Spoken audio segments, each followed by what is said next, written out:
Alright guys, Yanis here. In this video I want to show you guys how to chain mount your action camera to your helmet. So of course you have your action camera and the camera house and the screws and this part.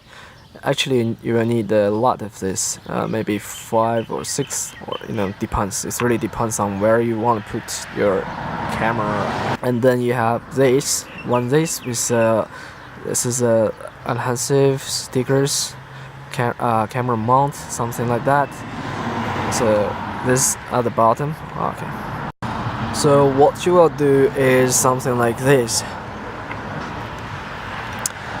I'll stick your mount to the position that where you want to put your mount at, and then you have this stand.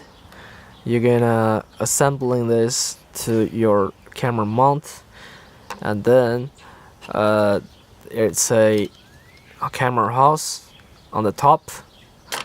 Then use a screw to screw it. So the final result will looks like this. You can change the angle by adjusting the stand.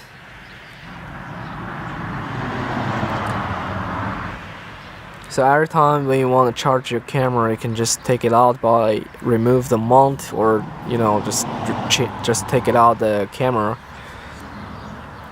And this is for today. If you enjoyed the video, please subscribe my channel. Thanks. Have a good one. Bye.